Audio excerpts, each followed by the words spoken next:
This is one of the most important shows that we produce ahead of fantasy football season.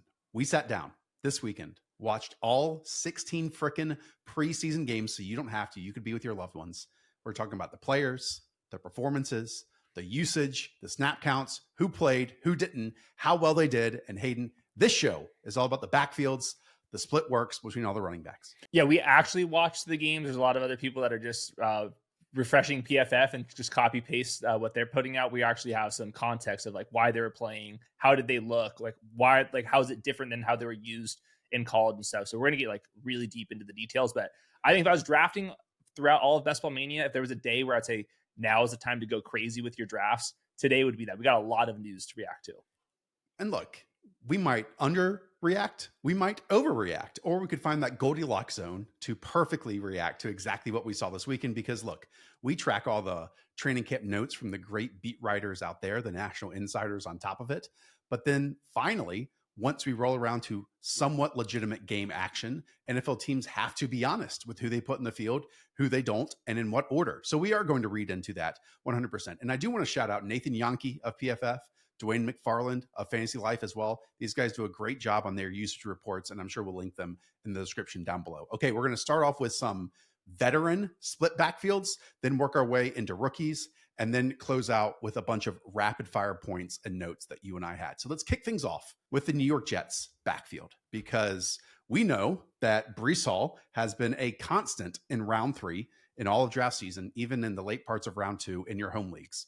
He was drafted as such because we had seen him be a feature back previously. In this game, in 10 Justin Field snaps, Breece Hall played 5, Isaiah Davis played 3, Braelon Allen played 2. What do you think of the usage, the changes, and how each one played? Bad news for Breece Hall. Definitely, this team's not going to be very good this year, so he needs as many snaps as he can possibly get. He draws the start, gets a couple carries to start it off, but on the 3rd and 5, in comes Isaiah Davis, who is not even the RB2 out there. He was actually playing, and he actually had one of the awesome reps of the entire preseason, faking like he's going to get a pass, which allowed Justin Fields to score a touchdown. So Isaiah Davis was playing 3rd and longish situations, and then Braelon Allen was subbing in on early downs, just like what we did with Breece Hall in the first couple snaps here. So for right now, 3-back committee. We'll see if that holds up long term. Also wanted to note that Breece Hall mentioned that he's not in contract negotiations with the New York Jets. This is the same year that Kyren Williams, he just got his deal, their same draft class.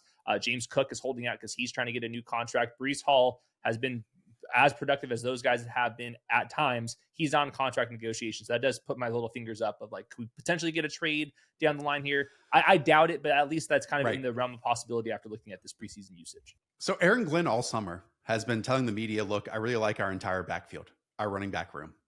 We like Breece Hall. We like Braelon Allen, and we like Isaiah Davis. We saw all 3 get touches in last year's regime.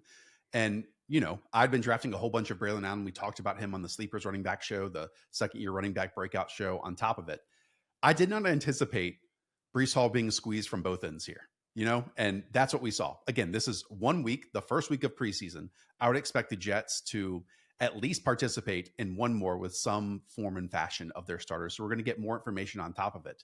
But to me, based on this, I cannot take Breece Hall in round 3. I had him connected at the hip to basically Kyren Williams in my rankings. You know, Armarian Hampton's in this area too. Kenneth Walker III is in this area. I am putting him after all of those names. And in fact, Hayden, I'm also putting him after James Cook now. And this might be an overreaction from your standpoint. To me, it makes sense because James Cook, his snap counts have been up and down throughout his career with the Buffalo Bills, but we know that offense is freaking sweet. And we know last year he owned the carries inside and the touches inside the 10-yard line other than Josh Allen. And so I think, like, at best, Breece Hall gets a similar workload to James Cook. The Bills are just going to score way more points than the New York Jets this season, though.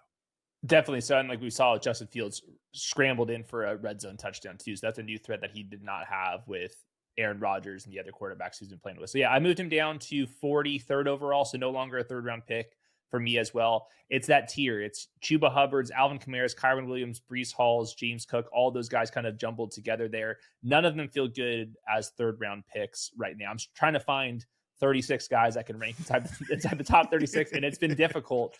He still has plenty of upside, but like you said, Isaiah Davis playing the 3rd down situations was not supposed to happen. At least that was not our expectations.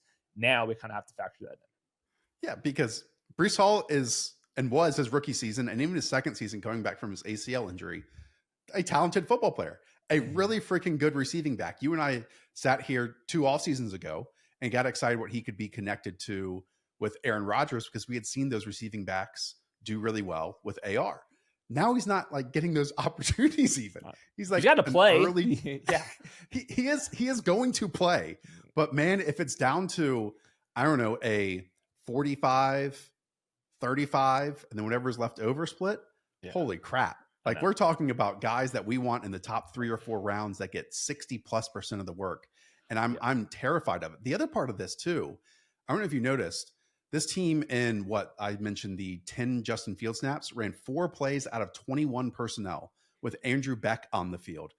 Mason Taylor, the rookie tight end, missed this contest. So the other tight end, I believe, was Jeremy Ruckert. Correct me if I'm wrong. But I thought that maybe that was in lieu of 12 personnel and they would get 2 tight ends in the field. Aaron Glenn, then in his post-draft presser, according to Coach Speak Index, said, no, man, I think that fullbacks are undervalued and underappreciated across the league. So this team is, again, going to run the football a lot and a lot of, 2 tight ends / 2 running back with a fullback in their sets. It's just notable to me that it is being split 3 ways now. Yeah, there's going to be a lot of routes where Garrett Wilson's the only wide receiver on the field. So it's, I have Garrett Wilson ahead of Breece Hall at this point. Again, that 3rd round is very disgusting. As you have heard us talk about in every single video over these last few weeks, when in doubt, draft an elite quarterback in round 3. It's looking more and more easy to smash that elite quarterback button in round 3. Okay. A little bit later on, we knew that this Jaguars backfield was going to be split. All offseason, the great John Shipley, other beat writers around Jacksonville had mentioned since training camp was open that Tank Bigsby was getting work with the ones. Tank Bigsby was looking quite good. And then Hayden, the first preseason game, rolls out there. Trevor Lawrence, the starters, played 12 snaps. And the only running back to play with the starters was Travis Etienne for all dozen of those. What do you make of this? I think it's a pretty big deal because afterwards, it's been a couple of days since we had that game in camp. John Shipley at the practices said that Travis Etienne is taking a bulk of the carries again. So is this for sure Travis Etienne's backfield? No. Does this mean that we should all move Travis Etienne way up in drafts? I also think so as well. Like to me, I'm like looking at the situations like him, DeAndre Swift, like these are like the classic dead zone backs. Like why is there a 40 pick difference between the two? I think that's too much. So I have Travis Etienne inside my top 100. I still have Tank Bigsby in like the 130s ish range. And then Bhayshul Tuten played like all the way into the 4th quarter, had an impressive 4th quarter touchdown there, but also all the way into the 4th quarter. So this one is like still an ambiguous backfield. This thing could absolutely change. But the last couple of days, it's been majority Travis Etienne, who, by the way, has been an RB1 in the league, was a former 1st-round pick. So we'll see what happens here. I thought that Trevor Lawrence played okay. I liked what the offense looked like, lots of motions and just more Liam Cohen stuff than what we saw with Doug Peterson. So I thought a lot of stuff was going well for Jacksonville. And he's priced pretty cheaply right now, in my opinion. I'm a Tank Bigsby guy. I think he is more talented than Travis Etienne. He showed that on the field last year. I don't know what to make for this change of usage, though. Again, I'm hoping we get more information in future weeks. To me, it's almost like a check, right? Where how they are being drafted right now is how they should continue to be drafted. Where Travis Etienne, and I'll talk about multiple platforms here, is a 9th round pick. And then Tank Bigsby is going 2 full rounds later in the 11th round at this moment. That makes sense. And then a round after that is where Bhayshul Tuten is going. We'll see if this keeps up. I highly doubt, Hayden, though, that Travis Etienne is going to get a 100% workload or, an 80% workload.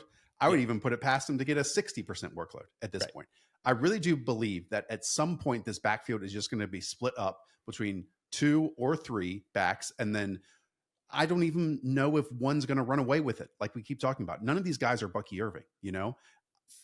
I just think in my heart and in my brain that Tank Bigsby is the most talented runner of this group. Maybe my bias is showing here, but that is going to bear itself out over the course of a 17-game season. It just hasn't so far. And it is notable, as you pointed out, that Shipley not did a 180, but is just reporting what he saw on the field. He's reporting what he saw on the field, and that Travis Etienne is now getting more and more of the work with the ones. Yeah, I just think It's true. Tank Bigsby was a better ball carrier than Travis Etienne was last season, but Travis Etienne was also dealing with a lot of injuries and does have the better pedigree long term. So that's where I kind of go back and forth with this. I'm looking at like the Steelers go way ahead, their committee approach. The Commanders, like, are we for sure that Brian Robinson is clearly ahead of the other guys? We'll see about that. There's a lot of other committee backfields that are significantly priced ahead of where Jacksonville is. So like if one of the answers is Travis Etienne is the clear starter for a bulk of the season, maybe not all the way through the season, would he be able to pay off the 101st overall pick? I think so. So at this point, I did make a pretty drastic move up. I believe he's going 111 in your home leagues right now. Travis Etienne is, and then just 2 picks later, Tank Bigsby is. So they're both 10th round selections when we aggregate Yahoo, Sleeper, ESPN, all these platforms. The direct quote from John Shipley was, quote, seemingly a change up from what the Jaguars had displayed throughout most of training camp. And we'll see if that continues. We will 100% see if that continues. To talk about the split backfields going around them, as you said, the Minnesota Vikings, both of those are ahead. Joe Mixon is still being drafted ahead of Travis Etienne. You have Jaylen Warren, obviously Kaleb Johnson above that, and then Tyrone Tracy is being selected ahead of Travis Etienne, along with JK Dobbins and RJ Harvey. So just some food for thought there. That's more information one for me. What did you think about Tuten? Did you watch Tuten at the very end? I thought he actually ran. I did. Very decisive. He looks fast. That touchdown obviously helped by having offensive lineman but he showed a lot of power there too. So I thought like his film was good, but to me the bigger story is like he's very much buried in the depth chart right now, but the film was actually good. And it's a really, really long season. And at some point he is going to get an opportunity because that's what running backs do. The most notable part to me was he was an outside zone, wide zone runner in college, cut up field. And I saw more and more decisiveness on those inside runs in this game, which is definitely what you love to see. Okay. Another veteran backfield, the Tennessee Titans. Tony Pollard gets a start, plays about, I think, 9 snaps in comparison to Tyjae Spears 3. After that, after the starters come out, Tyjae Spears stays in. And in one of those, on a long screen gain, Tyjae Spears suffers a high ankle sprain. So Hayden, it puts us exactly back where we were less than 300 days ago, where Tony Pollard completely owns this backfield. And when you consider that and Tony Pollard being a 7th round selection, it's a total smash at this point. Yeah, I moved Pollard up to 73rd overall, would be drafting him ahead of ADP right now. Last year, he was the 62nd overall player in fantasy points over replacement using half PPR scoring. The offensive line looks better. Cam Ward will probably be better than what they had at quarterback last year. So there's room for this thing to go. The expectation was that Tyjae Spears was going to play more this year than he did this past season, but he's got to be on the football field. We're dealing with a guy with 1 ACL, now 1 ankle. So and he's a smaller guy. So it's harder to project. So I did move Tyjae Spears down to like after like the guys that are firmly the RB2s or guys I think could actually mix in to be the RB2s. He's now like by Trey Benson, Javonte Williams, Jerome Ford, like more of that category than the Isaac Guerrero types. This sucks. High ankle sprains linger. They linger and linger and linger. So I know it's a maybe 4 to 6 week injury at this point, but for someone whose entire game is built on making people miss in a phone booth, getting to the second level, being a great receiving back on top of it, I just don't know what percentage of Tyjae Spears we're going to get even when he returns to the lineup. And this is an improved offensive line. I mean, Hayden, we saw it when Cam Ward was in there. And I understand, not full starting lineups were in there for both sides, but he had 4.4 seconds to throw on multiple occasions. And that right side of the offensive line was totally destroying series for this offense last year. That doesn't seem to be the case at this point. So Tony Pollard was an immensely positive fantasy football selection last year, and he might be an even better one this year. Another season removed from that injury, running behind a better offensive line, attached to a better quarterback on a team that is going to score more points. If he's somehow still trickling into the 7th round or 5th round or even 6th round, like this is a target player for me if I'm reacting to just this weekend's news. Let's talk about the Miami Dolphins. Not necessarily in how the snaps and touches were distributed, but just their total lack of success at the goal line. Specifically, Jaylen Wright. He was stuffed 4 times from the 8, 2, 1, and 1 yard lines.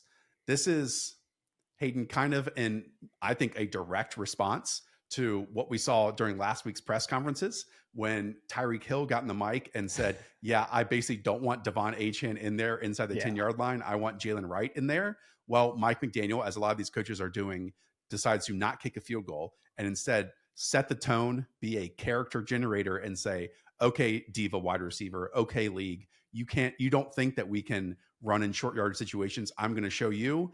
And then it fell flat in his face. And it wasn't just that, it was multiple failed opportunities a bit later on too.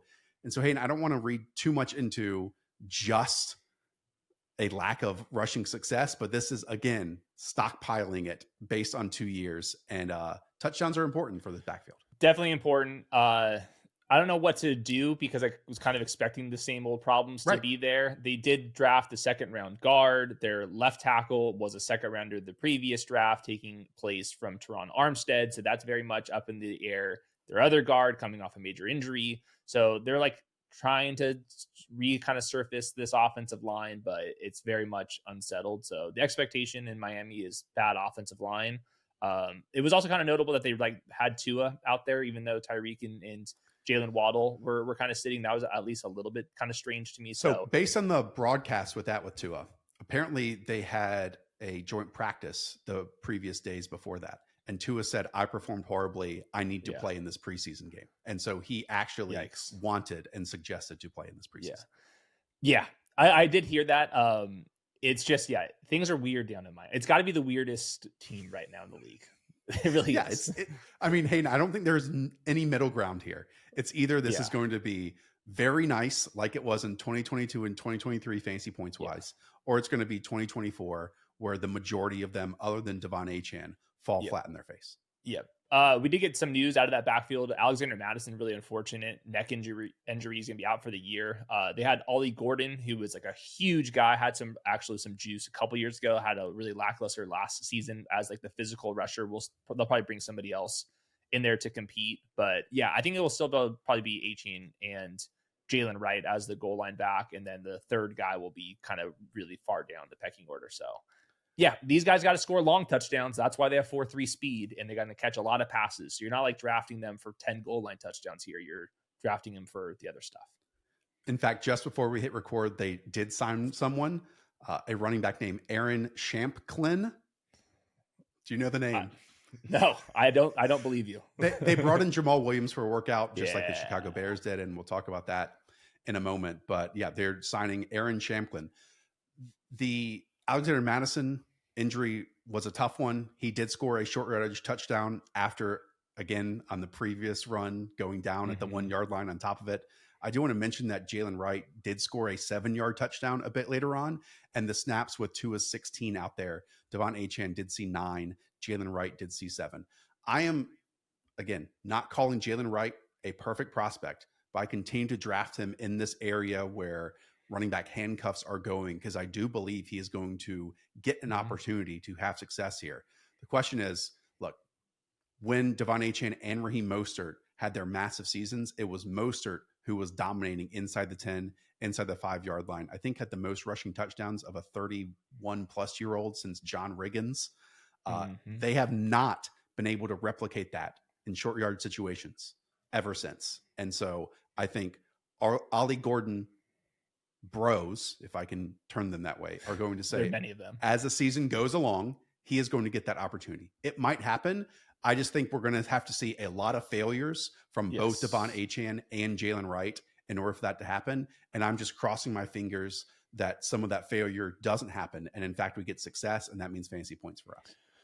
I'm still drafting Devon Achane 14th overall right at the turn, even with all this stuff. And then, like you said, Jaylen Wright's totally fine. Didn't move him up or down after all this stuff. I thought the offensive line was going to be bad, and turns out it was.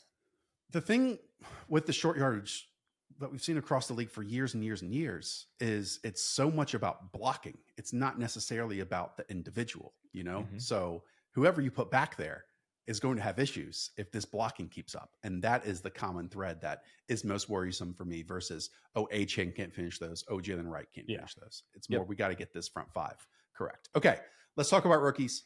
Before we get there, You all accomplished the mission of helping us get to 150,000 subscribers prior to preseason week 1 kickoff. We did about 30 minutes prior to that Thursday night game kicking off. It was sick. The issue, now we have to get to 160,000. So if you're new around here, if you want to win your fantasy leagues, that is what this entire channel is geared towards. Hit that subscribe button. It is totally free to you. Leave a thumbs up. We have so much sick content coming up, including cheat code videos for your ESPN, Yahoo, sleeper leagues, our favorite picks in every round, least favorite on top of it, and then obviously ultimate positional rankings to close out draft season. So again, hit that subscribe button, and thank you so much for helping us reach 150K. Okay, big rookie time. TreVeyon Henderson, New England Patriots, opens casually his NFL career with a 100-yard kickoff return, then gets in an offense and just looks like lightning. Hayden, what'd you think of Hendo? Yeah, he looked exactly how he should be as a second-round pick. He reached over 21 miles per hour on his kick return touchdown. Absolutely hauled past the kicker there, and then they got him to the perimeter on a little pitch, and he beat the defender to the edge and looked really explosive. He caught a pass, a little check down option where he made a guy miss, and then truck sticked the next defender. He looked a little bit denser than I kind of pictured him at Ohio State. The speed I knew was going to be there. He looked really fast out there. So all that stuff, stock up for TreVeyon Henderson. His ADP is skyrocketing on Underdog. Yes. It's going to be like up a full round from where it was. I think you might have to draft him in the 4th round on Underdog. All that said, Rhamondre Stevenson still started. Rhamondre Stevenson still had 8 out of the 14 snaps with Drake May. I also thought that Rhamondre Stevenson's tape was pretty good too. He had multiple chunk yardage situations too. So really it comes down to how much of the pass game work can TreVeyon Henderson handle. Is he going to upset Rhamondre Stevenson at the goal line? Will the Patriots be good enough to actually score enough touchdowns here? But on tape, I thought both of them looked good. Obviously, TreVeyon Henderson, light years faster. 19-yard sweep, like you mentioned, nearly broke that. Just one man left. That 2nd and 7, it was pony personnel with both Rhamondre and TreVeyon on the field. Shrugged off a tackle, gain of 9 yards, finished really strong. So yes, as you outlined, the 14 snaps with Drake May, Rhamondre had 8. TreVeyon Henderson had 7. No one is going to climb more based on this past weekend in like the top 10 rounds than TreVeyon Henderson. He was like at least an underdog, a round 5-6 pick. Again, it's that chunk of running backs of Chuba Hubbard, Alvin Kamara, James Conner, RJ Harvey, and then you get down to DeAndre Swift and Kaleb Johnson. I believe that TreVeyon Henderson might climb much closer to James Cook at this point and ahead of that entire grouping. How can you not love what you saw? I mean, he is just totally electric. As we outlined late last week, this is a running back with this type of profile that is now attached to Josh McDaniels, who has used lesser versions of this profile in the past to like great seasons. And look, that doesn't mean I'm not drafting Rhamondre of where he is. I think people just left him out for dead and thought he was done as an NFL player. And this is just going to be a tandem backfield. I'm excited for it. I mean, I think both of these players are quite talented, and I'm glad we got eyeballs on them this weekend. Yeah, Rhamondre apparently has lost some weight because he knows how fast TreVeyon is. Like he doesn't have to handle all the workload. So I'm expecting a committee here, and that's where I think the game could get a little bit dangerous. If TreVeyon is like a 4th round pick, you're going to be drafting him over like big bell cow type of players like Chuba. Definitely, he's going to be going way ahead of James Conner. Already is way ahead of Alvin Kamara. That's kind of where he's going. So. Yeah, that's where like I'm a little bit hesitant. Just like how many goal line touchdowns is he going to score on this offense with Rhamondre out there? But everything that he saw that he was in college, he looked like in the pros against actual NFL pros out there. So definitely stock up on both of them. I thought Rhamondre, just shout out to him. He also looked good.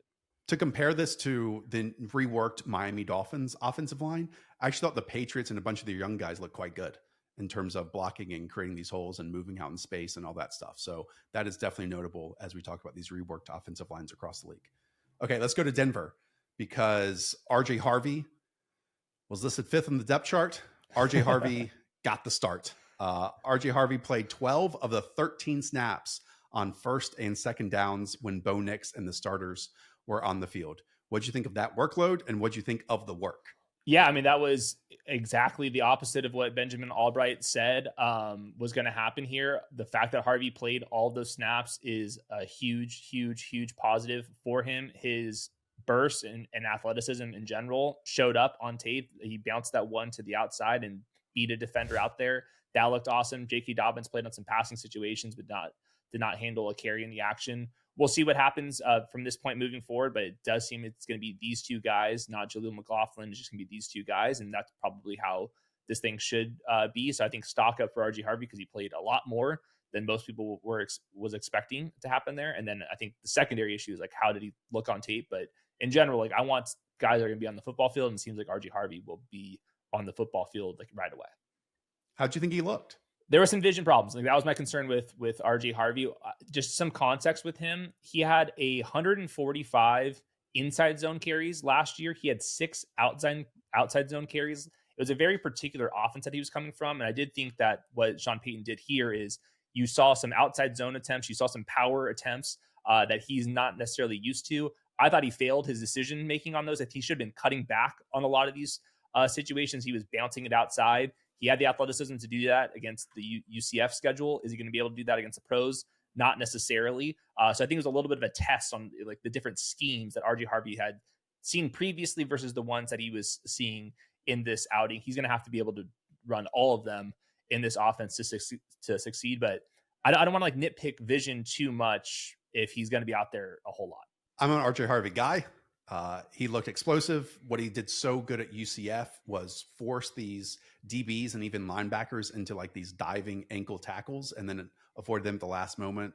And then was able, like you said, to get to the corner, get to the edge or even the second level and rack up big runs and production from there. Yeah, I don't think like all 6 of his touches were terrible. I think there's definitely going to be notes from Sean Payton and his running backs coach of, hey, let's not look to move laterally off of this. Like, let's at least press the hole and see where we go. One of them, though, like his right guard was immediately taken to the ground. And so he did bounce it outside. But then, like you saw both sides of this, like his first run, when he did get to the corner, he was able to break one of those tackles that I talked about and it was a big gain. The next one, the corner, because now we're at the NFL, gets him by the ankles and it's a gain of 1 or a loss of 1. And that's what you get. So look, if this totally persists through the preseason, I don't think like every RJ Harvey run that we're ever going to see, he's going to bounce it to the outside. You know, it's going to get to a point where he does attack it more and more and more up the middle. And so with where we're at right now, where it certainly feels like JK Dobbins is getting the Javonte Williams snaps from last year, where when he's in, it is pass pro and that is what you're doing. And then RJ Harvey is coming in as the first and second and basically drive in, drive out metronome of this offense. That's pretty freaking sweet, especially when you think of what this offense, like there's this core concept that Sean Payton runs where it's a vertical route to one side and then almost like a chaperone screen to the other,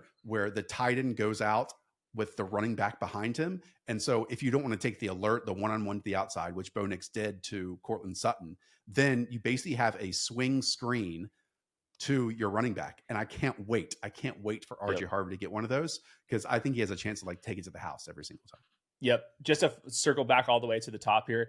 Benjamin Albright later on Twitter said that he didn't know if like J.K. Dobbins lost his helmet or something to start this game. So I thought that was pretty funny. I don't know if he was being like kind of sarcastic or if like he was like trying to report something or not, but he was shocked by the usage. I was too. Stock up for RJ Harvey and we'll track the helmet loss from J.K. Maybe Harvey threw J.K. Dobbins' helmet into the stands. Shout out which RJ. I would respect. Yeah, which I would respect. Shout out RJ. Yeah, Dobbins took all 5 snaps on third downs when the 2 were out there. So look, we can't simply, and sometimes we can, just copy and paste what the usage was in preseason week 1 for NFL week 1. But this is definitely one to monitor. And what is definitely worth monitoring, and we're going to talk about wide receivers and quarterbacks and tight ends tomorrow, another very long show. So again, hit that subscribe button, is the wide receiver lack of rotation and who started with this Broncos group. It was very different than the bulk of last season. So again, be sure to tune into that episode. And the way you get it is to subscribe to the channel. Okay. Ashton Jeanty, as we all know, early pick in the NFL draft, obviously started for his team. Ashton Jeanty, Hayden, 3 carries, -1 yards. This is one of the players that you and I actually disagree most in our rankings about. I have him 9th overall. He's going in home leagues even before that. You have him 19th overall. Is this why you have him 19th overall? Yeah, you can see how bad he looks out there. I truly could not care about this at all. Okay. Hey, find the back. That's it. 3 carries, keep it moving. I will say the Raiders offensive line, I think, is going to be pretty bad this year. Not terrible. That was my question. Average. It wasn't about Jeanty. It was about the situation. Yeah. That's like I think the Raiders situation is worse than the Josh Jacobs situation, for example. It's worse than the Derrick Henry situation. He's going to be fine. I'm not moving my rankings because of 3 carries. I should have asked you this. We talked about Hendo going in the 5th round, and that might become the late 4th round here in a little bit. RJ Harvey is the first pick of the 6th round right now over an underdog. That might become middle of the 5th round at some point, getting back to like kind of where he was going before they signed JK Dobbins. Yeah. Who are you ranking higher, Hendo or RJ Harvey? Oh, I think Hendo. I mean, Hendo, I just think is a much better player than RJ Harvey. That's what my pre-draft evaluation was. I know Hendo's really good at football, and I think RJ Harvey has a chance to be, but there's definitely a lot more room for improvement, in my opinion. Okay, let's talk about the Pittsburgh Steelers and their rookie running back in Kaleb Johnson. All right, 3rd round pick in the NFL draft, gets 8 carries for 20 yards. We did not see Jaylen Warren in this contest. We did not see, obviously, Aaron Rodgers. So you would like to think that he is the 2nd running back on this team. He's being drafted as if he's the 1st running back on this team. So we get that usage. Plus, Hayden, what do you think of the actual performance when you went back and watched it?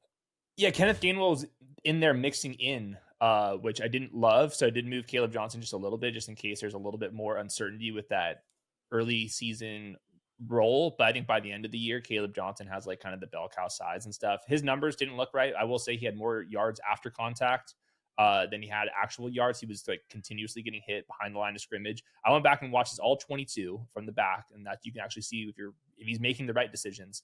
And I thought he was making the right decisions. The offensive line was just really bad. He didn't look like super explosive like we have seen with some of the other backs. Like maybe you can nitpick that. He did have a drop. So it was not a good performance from Kaleb Johnson. Did I think that he was making a bunch of incorrect decisions? I actually don't. That one of the better runs was actually the outside zone where he did cut it all the way back and force that missed tackle against Travis Hunter out there. So yeah, I think moving down just a little bit because he's like obviously right now not the like for sure lead back. So this might take a couple extra weeks than I initially thought. I've actually wanted to have a longer conversation here on Kaleb Johnson because part of me believes that the more that Aaron Rodgers plays, the more he's going to want Jaylen Warren to be on the field. Trusted pass catcher, trusted pass protector. And we know if you get Aaron Rodgers hit at one point, he's like, hey, man, if I have any pull in this organization, and he's not going to probably have as much with the Steelers as he has with, the Jets and the Packers previously, then like part of me wants to move Jaylen Warren up and up and up the stuff. The other facet is if Kaleb Johnson's not getting blocking, Kaleb Johnson isn't a creator. We knew this back at Iowa, that he is a straight line to the gap or the zone he's supposed to attack. And if it's there, he hits it. And his speed is the build-up type. And that's why once he got 30 yards on the field, these, Big Ten defensive backs were trying to chase him and wouldn't be able to catch him. But kind of anything in that first 1 to 5 yard area, he's not quick, he's not sudden, and he's not creative. And so I think he's going to have days like this, potentially, if the blocking isn't great, that you're not going to see someone that is going to have flashy plays out there. But again, if the Steelers offensive line can gel, then this is someone that can reel off some really, really, really fun performances. Yeah, a lot of his most explosive runs looked like that Travis Hunter run. So just the big cutback lanes, build up some speed, make a defender miss, and then off and running out there. So yeah, I have Kaleb 85th overall, Jaylen Warren 94th overall. The problem with just Jaylen Warren is like Arthur Smith has never given him any work, and I would just be stunned if he was like the bell cow. I agree with you that Aaron Rodgers might be like pushing for Warren to play in some critical situations, but I think who's more likely to have 15 carries in 2 goal line touchdowns and the fantasy playoffs? To me, it's like definitely Kaleb Johnson. It just might take some time for him to build up to that. Kaleb Johnson in home leagues right now is being drafted ahead of Tony Pollard. Would you keep it that way? No, I would go with Tony Pollard there. I have him like right by like DeAndre Swift, Brian Robinson. Yeah. Brian Robinson, Isaiah Pacheco are the next names. And then it's Jaylen Warren. Yeah. I like Pacheco a lot more than that tier, but I'm on an island. That's why we got to produce one of those cheat code videos. Let's write down Pacheco's name right there. You go. Okay. Dylan Sampson saw the start for the Cleveland Browns. Jerome Ford did not play in this game. We certainly know Quinshon Judkins is nowhere close to the football field at this point. Anything notable in Dylan Sampson's performance other than that he was the first back out there? Yeah, he touched the ball a couple times. I think that they got him off the field very quickly, and I was like, hey, that means he's pretty important. Same thing with Harold Fandon, by the way, too. Like those two guys played a lot fewer snaps than some of the other guys that might be like more battling for spots. After the game, it might have been from this morning. The update was they have not contacted Quinshon Judkins. The Browns have not. So yeah, I think at this point it's let's say he pleads this thing out, serves 6-ish games suspension. And then he has to work himself back into the lineup. He's not going to practice before then. Like it's week 10, week 12. Like you might be getting some Quinshon Judkins stuff. So yeah, Quinshon Judkins, like the 160s, 170s. Don't have to worry about that in redraft. I like Dylan Sampson pre-draft. Behind this offensive line that's really old with this quarterback play and stuff, I'm not seeing like a huge splash from Dylan Sampson, but I very much think he's the guy to draft in this backfield at this point. Yeah, Dylan Sampson is the biggest floor play, I think, of all time when we talk about the running back position. Like this is offensive line questions, a new offensive line coach. Prior to this, they thought Quinshon Judkins was a far more talented player than Dylan Sampson, or else they would have just drafted Dylan Sampson ahead. Look, that happens. We see, Mark Andrews outperform Hayden Hurst, for example, when teams draft one position later versus earlier, everything of the sort. But this offense, I really can't see how it's good. I think Kevin Stefanski is a really good play caller. Maybe they shock and surprise, and Joe Flacco goes on one of these late season runs like he did a few years back. But you talk about bad vibes around Miami. I mean, the bad vibes around the Browns quarterback situation right now is even worse. Yeah, we'll talk plenty of Shedeur, I think, tomorrow's episode. So if you were looking for quarterback reactions, Cam Ward, those type of guys, that's tomorrow. Okay, in Washington, Jacory Croskey-Merritt, Bill did start. Austin Eckler, and especially Brian Robinson, did not play in this game. I thought JCM looked spry. I thought he created some yards on his own, but seems firmly as that running back 3, but ahead of the likes of Chris Rodriguez, who played last year in this offense too. Yeah, I think the fact that he's like firmly the RB3 is a big win for him. I think that he's now draftable on Underdog Fantasy. It was uncertain if he was the RB3. Now we feel very comfortable that he is there. Is Brian Robinson and Austin Eckler so good that's impossible for Jacory Croskey-Merritt to not get in there? I don't think so either. I think that there's a chance like him, Tuten, Jaden Blue, where it's getting Kyle Monangai, another one we'll get to in a second. All these are like the RB3s.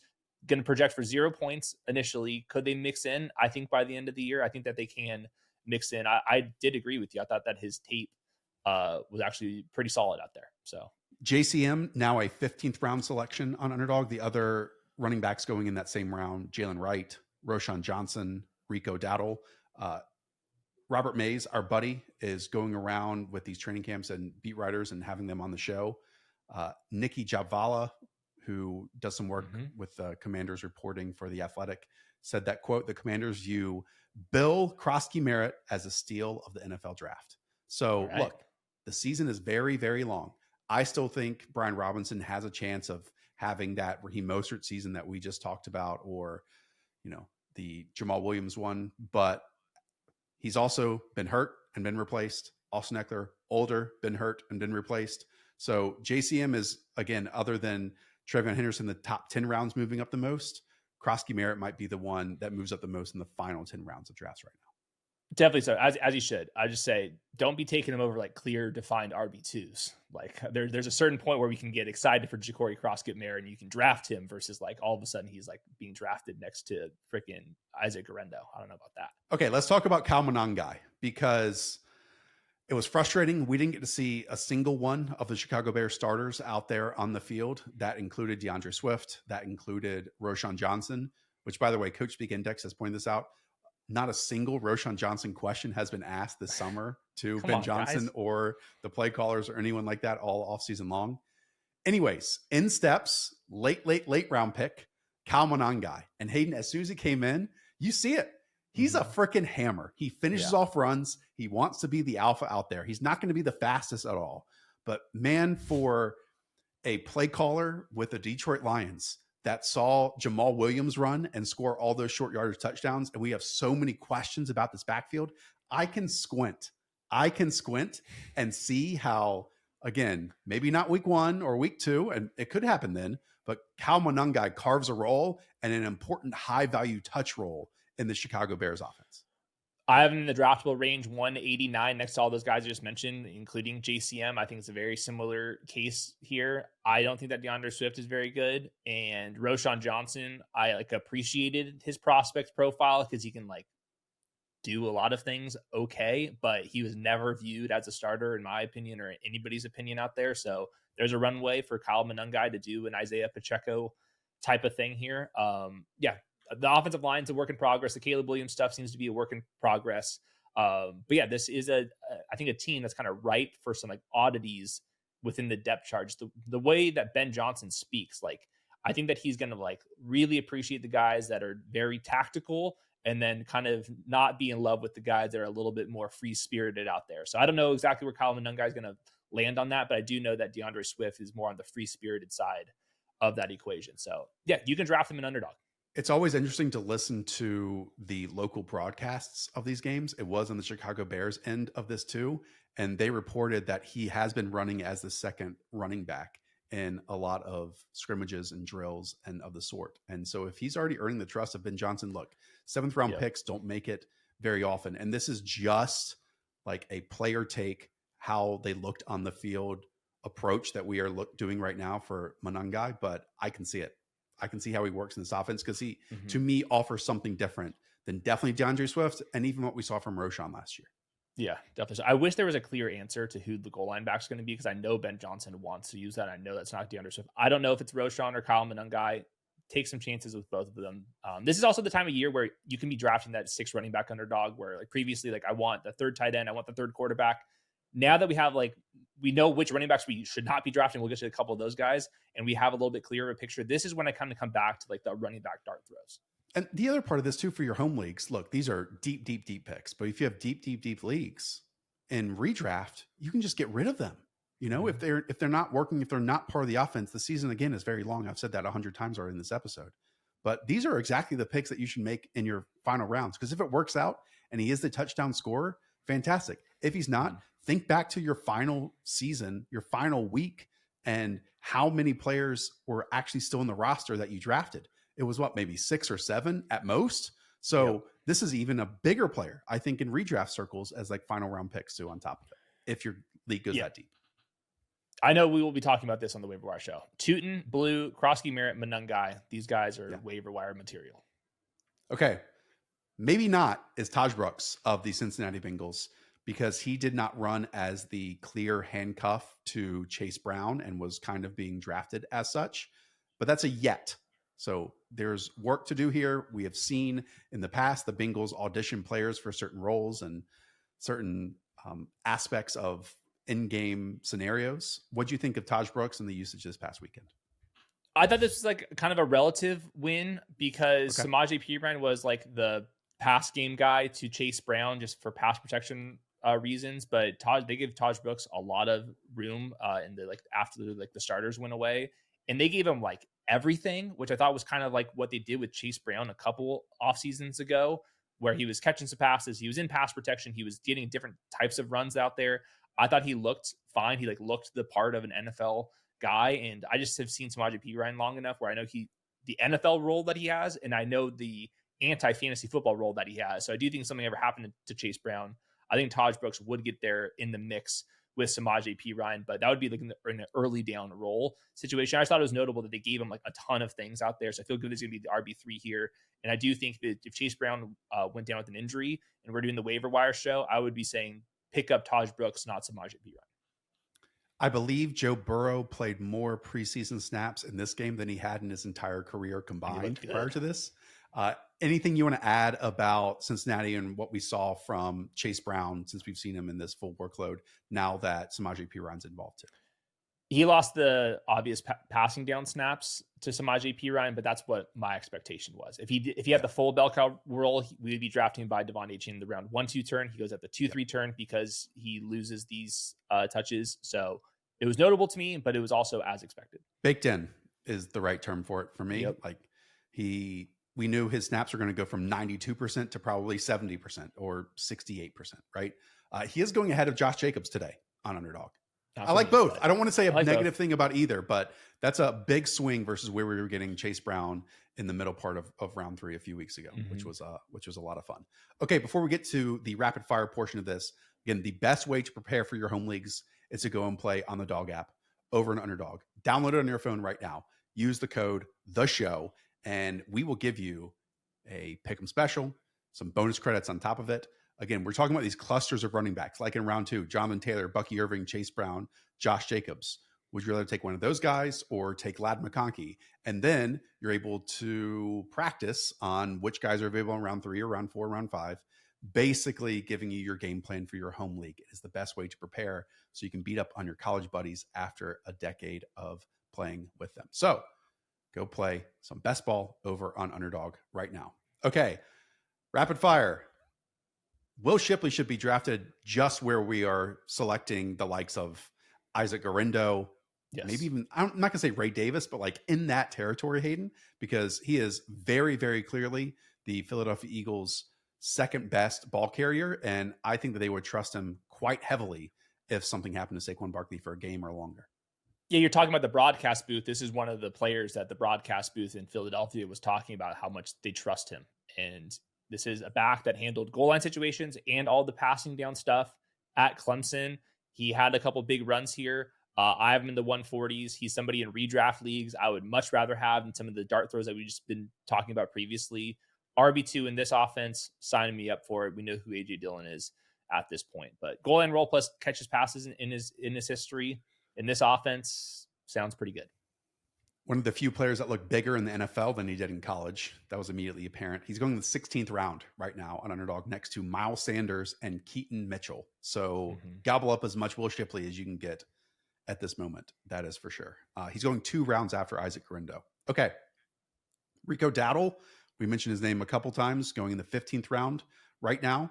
I've seen, I think, some over responses and some under responses to what Rico Dowdle's performance and usage was like. Do you have any takeaways here, or else I'll give one? Yeah, I mean, Rico Dowdle subbed in for a 3rd and 6 on the opening drive. I don't think that Chuba Hubbard needs that exact role to pay off his round 5 ADP if he's the goal line back and the offense looks better, which I think it will be much better this year. Then I think that Chuba Hubbard's still going to be a candidate for 20 plus touches in a game goal line role. So I did like that. I thought the bigger takeaway for Rico Dowdle was actually about Trevor Etienne and all of his mistakes. I'm not sure if that's the same thing, but if Etienne stinks and they trust Rico Dowdle, then I think Rico Dowdle is another one of these guys who would slightly stock up. Yeah, because if Etienne was going to make an impact in this, Panthers backfield, it would be as a receiver. He muffed that first punt when his guy ran into him. I'm sure there's some communication errors on top of there. Yeah, Rico Dowdle, I can tell you how he's viewed in the building. Okay, it's just viewed as a lesser Chuba Hubbard. Like we know Rico had over 1,100 yards this past season. They believe that they can have the same exact playbook with Chuba Hubbard and Rico Dowdle, and that's important because that's not the case with a lot of the backfields that we've talked about today. You have to change certain things up, maybe have some tells one way or the other. That is definitely notable. That if something does happen for Chuba for one game or longer, that it's going to be Rico Dowdle's backfield, and then we move on from there. But I don't think that this is a case of, well, Chuba's going to get 1st and 2nd down, then here comes Rico and 3rd downs. And I think I got some of those takeaways on Twitter when this game was going along. Yeah, I still think that Chuba Hubbard is a target. And to me, that's where it's difficult with TreVeyon and RJ Harvey is now you're gonna have to click those guys over Chuba Hubbard. And I just watched Chuba Hubbard, by the end of the season was absolutely smashing us an RB1. It's like that to me is like a threshold that you guys have to really consider that are you sure you want the rookies over what Chuba Hubbard did out there? I'm feeling pretty optimistic about the Panthers versus how teams kind of view them. Like they've made a lot of changes last couple off seasons here. I think that we're going to be able to see that in some of the running back touches. So yeah, Rico Dowdle might be this year's Rico Dowdle. He also might be this year's Chuba Hubbard. We'll talk about T-Mac and the passing offense. Jalen Coker and Xavier Legette on tomorrow's show. That's for sure. I maybe should have moved this section to the top. The Tampa Bay Buccaneers. We got to talk about this because Rachaad White is now dealing with a groin injury. This is important because Sean Tucker played in this preseason game. Bucky Irving did not, I believe. And Sean Tucker, just like he did in his small portion that he was given last year, looked like a really good runner. Again, notable because Rachaad White is a very specialized player, is a way of viewing him. He is pass pro and receiving skills, and that's what he offers you. Sean Tucker is not pass pro and receiving skills, and mainly just I'm a pure ball carrier and that's my game. So if Rachaad White misses that action, I'm not exactly sure we can just naturally impart that role onto Sean Tucker. And I think some of it would actually go towards more to Bucky Irving, but Sean Tucker would then take some of the pie from Bucky Irving on like the true data down stuff. You get what I'm saying? I do get what you're saying, because Bucky Irving can do it all and Sean Tucker can't. So depending on who the RB2 is, I think that's how you're going to switch kind of the roles. Rachaad White apparently is day to day. This is also Todd Bowles who said that Chris Godwin, there's nothing to see here, and there's been plenty to see. So Rachaad White is difficult because I think if Bucky Irving this time, Sean Tucker's shown enough now at this point where he would probably still be in a committee approach. So I did move Rachaad White down in my rankings, not just because of the injury, but the more Sean Tucker plays, and I thought he played fairly well in this one again, then the more kind of skepticism I have of Rachaad White's ultimate ceiling versus some of the other more defined RB2s. I keep on throwing Isaac Guerrero, your Tyler Algier types. I think those guys have a little bit more of a ceiling. I also still think that Rachaad White's going to catch some screen passes this year, like might get you to 10 fantasy points here and there throughout the season too. So 160 for me with Rachaad White, and Sean Tucker at 213. I think you can sprinkle him in. He's clearly their RB3 right now, but does have some juice. Buffalo Bills, we did not see Josh Allen this one, but we did see 8 Mitch Trubisky snaps with a bunch of the starters. Ray Davis got 6 of those snaps. Tahj Johnson got 2. I think the most notable thing from this game is that Ray Davis also kicked extra point. Yes. That was awesome. Yeah, he can do everything. He's a Renaissance man. I'm still heavily drafting Ray Davis. I think he's an exceptional football player. I'm not sure if they're changing James Cook's role at all, but the hold-in is still happening at this moment. And so Ray Davis is good at the game. I should have mentioned this when we talked about Will Shipley. I would have been a better host. We need to bring up Landon Dickerson, who Adam Schefter reported just before we went live that suffered a torn meniscus. And he's basically getting second looks, second opinions on surgery, how long it's going to keep him out. This team is already starting a new right guard in Tyler Steen. They traded for Kenyon Green, I believe, to play left guard out of the Houston Texans, a former failed first-round pick. We know Hall of Fame offensive line coach, and he can make all the wrongs right for people. But Hayden, this is very notable when you have 2 new starting guards. We believe, we don't know how long Landon Dickerson's out, but we believe heading into the 2025 season. Meniscus injuries, there's full repairs and then there's trims. One's like 1 to 2 months. The other one's out for the season. Like last year, Rashid Shaheed had a full repair. He's out for the entire year. Other players can come back. So TBD on that. But yeah, 2 new guards here. This is how you lose some defensive players on the edge, and on the interior, you lose a couple of starting offensive linemen. Like this is how the Eagles kind of regressed, instead of being by far the best team in the league last year to probably still the best team, but not running away with things. So yeah, this stinks, but guard. If I can be honest though, I do think it impacts like even the tush push, for example, because you know, Jason Kelsey always talked about how it wasn't the center, it was really the guards and the tackles that did it. So now it's, you know, the guards on both sides crashing down to kind of force this and make this canyon that then Jalen Hurts goes into. So look, again, the coaching there is unbelievable. Maybe Howie can work his Jedi magic and bring in some starting guard that no one else wants and do his Wyatt Teller-esque trade here. But as of now, as we talk about how offensive lines, again, the Eagles are a perfect example of this. If you're more talented in that area, you win a lot of games, especially when you're really good players on top of that. Now 2 new guards. But center and tackles pretty kick-ass still. Pretty good. Pretty good. Pretty good. Also looked pretty good as Keaton Mitchell. Just very cool to see him back. Looked explosive. We know when we popped on the scene from, I believe, ECU, he just was an absolute burner. Then missed all of last season with a horrific knee injury. This is just another weapon that Todd Monken can get out there. Look, Derrick Henry is going to keep his role no matter what, but we did see Justice Hill pop in every once in a while, and especially in like pure passing situations for the small amount of snaps that the Baltimore Ravens were trailing. I do wonder, even though Justice Hill is one of Todd Monken's favorite players in the league, if Keaton Mitchell like carves out, I don't know, 2 or 3 touches per game, that might even be too many. Yeah, I think Justice Hill and Keaton Mitchell could both have random games because the Ravens are so good on offense this year as like best ball picks late, take some chances. The question really becomes, if Derrick Henry misses time, what's that split going to look like? And I think it would be like 12-ish carries for Keaton Mitchell, and then Justice Hill would get some carries plus a lot of the passing down work because he's so relied upon in that part of the game, but I do think that Keaton Mitchell would actually lead the backfield in carries. And we're talking about a player that is just absolutely can fly. In an offense with Lamar Jackson, some of these zone reads, he would be able to really put some good numbers up. So I did move Keaton Mitchell up because you just never know if like these guys are just never the same. He had a very serious knee injury. It helps to be really young and that athletic. So yeah, I moved him up to 178, and I think I need to move him up even higher than that. Yeah, again, he's now going the 16th round after most of the offseason not being drafted because no one had seen him in quite some time. Okay, let's close this thing out with just some depth chart updates. Okay, Blake Corum and Jarquez Hunter have been 17th, 18th round picks all offseason. Blake Corum clearly ran ahead of Jarquez Hunter in this preseason game. He did. And I thought Blake Corum looked pretty good. He's got way more shiftiness, like east-west type of wiggle than Jarquez Hunter has. He scored a couple touchdowns in this one. Nothing too flashy from Blake Corum, but every single time I would watch him, I was like, that was the right decision. Good cutback, right decision, good cutback. Exactly what he was at Michigan. I thought even on tape last year, I thought he looked fine. He just was banged up the whole year. Jarquez Hunter, I also thought looked fine. He does not have the same lateral ability as Blake Corum does, but he's also more north-south, a little bit more burst. So I have Blake Corum at 190 and then Jarquez Hunter at 214. You can take shots on both of them. I think I'd rather have Blake Corum at this point. But I think the question for the Rams is how many Rams do we want with the Matthew Stafford back?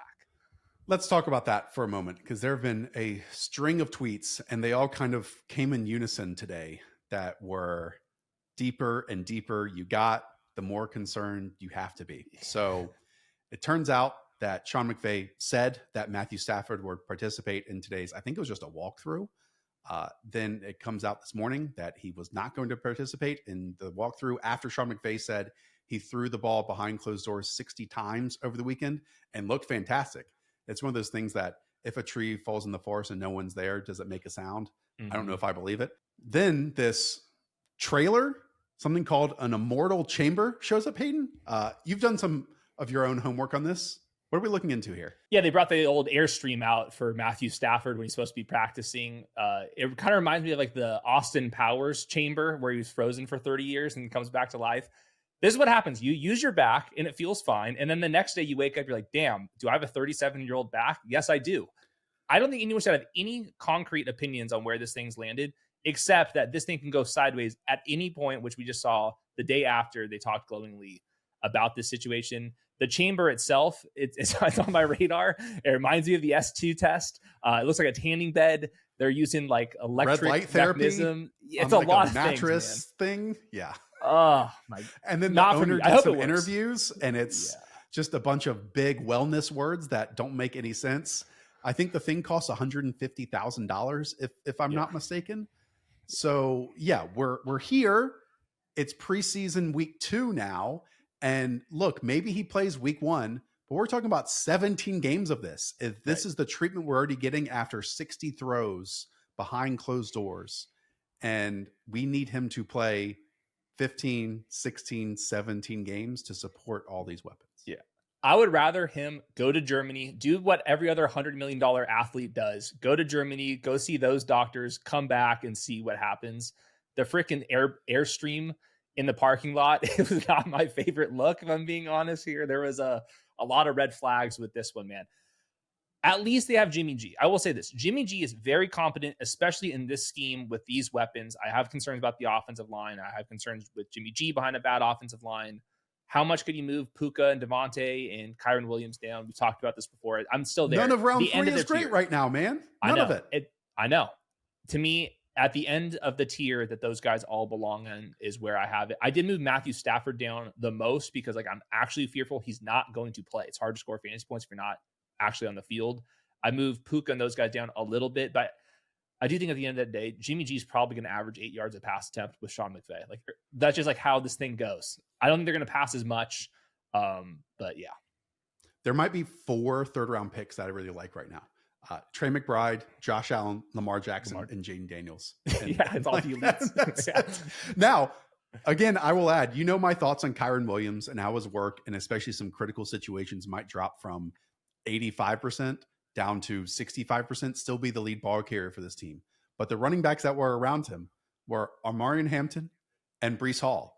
And we've gotten way more negative news about Amari Hampton's situation in terms of left tackle, and then Breece Hall getting squeezed from both sides. And so, Hayden, it's a long journey in the offseason. I have Kyron Williams ranked above both of those guys right now. I know. And it just makes me wonder, like, could Xavier Worthy get into this range? Could Kenneth Walker get into this range? Like, could Jalen Hurts and George Kittle like get all the way up in this range? George like, Kittle can be a 4th round pick.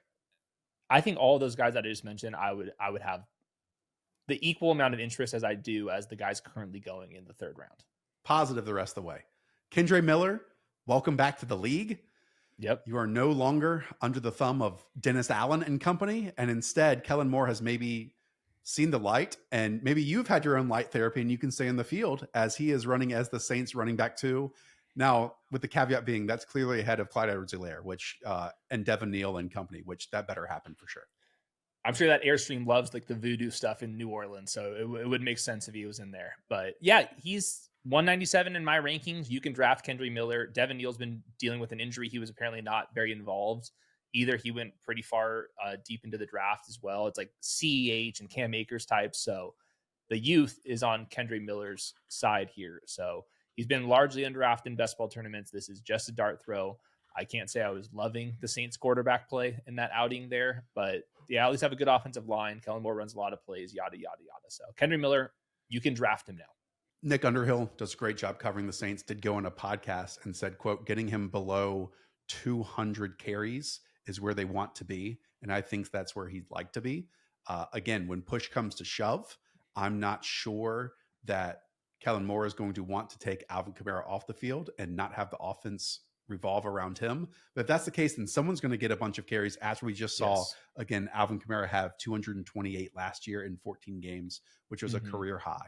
So if that gets closer to, 180, then someone like Kendre Miller is going to get some opportunities. Yeah, I agree.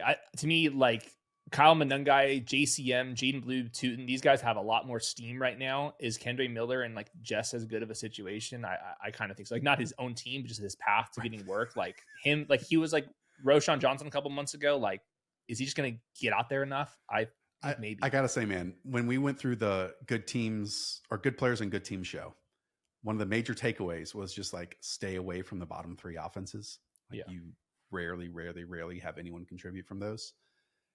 This might come back to backfire, but like it's kind of evident who 2 of those teams are going to be heading into week 1. There's like 5 on my I'm pretty nervous list right now. Okay. Brashard Smith has been a popular name in fantasy football circles this summer. Brashard Smith was drafted in the last month in every single underdog draft because training camp clips, catching passes down the field. Andy Reid rotates these guys in practice. When you see Patrick Mahomes throwing 40-yard laser beams to Brashard Smith and no one else, you get excited. It's only week 1 of the preseason, but then Brashard Smith ran as the Chiefs running back 5, basically. The 5th running back, that's pretty buried on the depth chart. I think when the highlight tapes from camp are like big wheel routes, like your little finger should go up. That this might not be the hype that you should be trying to chase here. It's going to be Pacheco, then it's going to be Kareem Hunt, and then probably like Elijah Mitchell. And we'll see if Brashard Smith makes the football team. So should you be drafting Brashard Smith? I don't think so. And I also think the Chiefs should be in the Breece Hall type of market. We'll see who cut down across the leagues if they can kind of mix in there. But to me, you want Isaiah Pacheco at cost. And there's always a couple Chiefs and round 17, round 18 that everyone loves to draft. And boy, have they usually been terrible picks. I would expect, though, Brashard Smith to make the team over Carson Steele if they view Carson Steele as a running back. You know, well, he's out there as maybe a fullback, for special teams and fullbacks and all that type of stuff. Yeah, but Steele was in the I formation.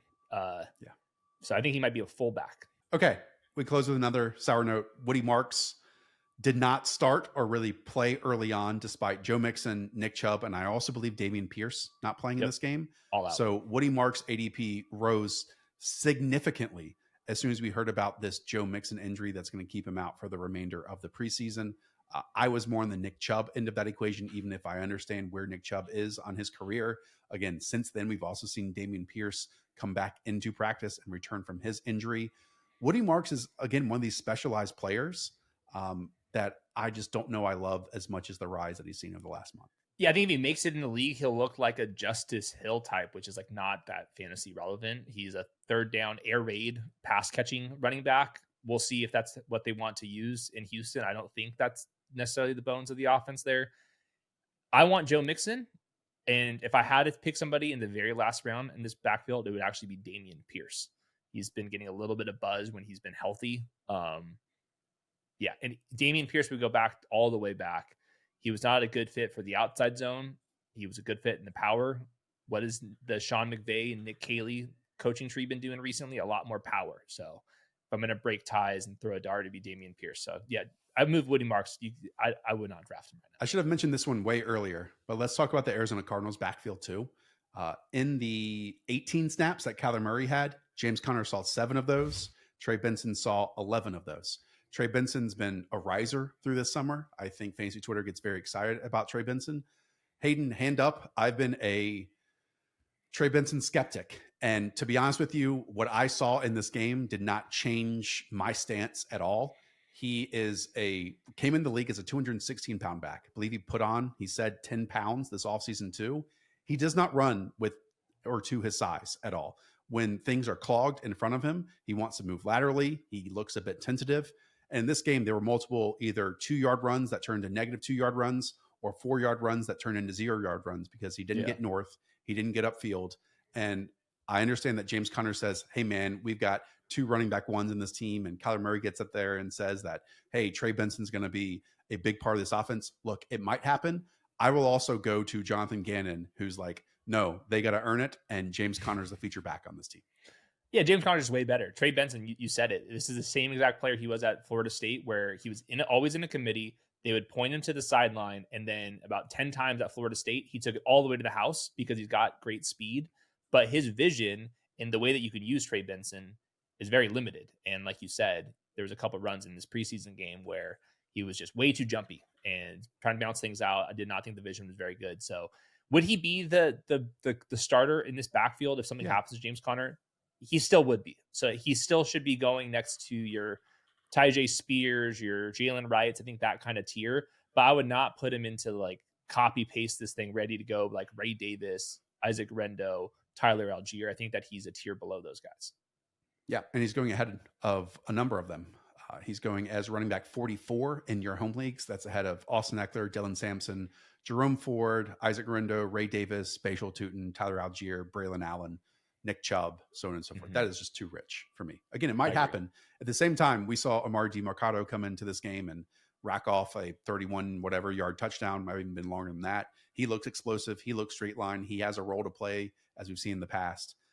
Again, I'm just going to remain a Trey Benson skeptic because what I saw last preseason, then the regular season until now, it's the same exact through line of being a tentative runner. And maybe it's even just more notable when you watch James Conner touch the football however many times and then watch Trey Benson. And it's like, okay, one guy is running through people and one guy's trying to bounce it 4 times to the outside. Yeah, I see the same thing. This has become, I think this is a good kind of recap of the whole show.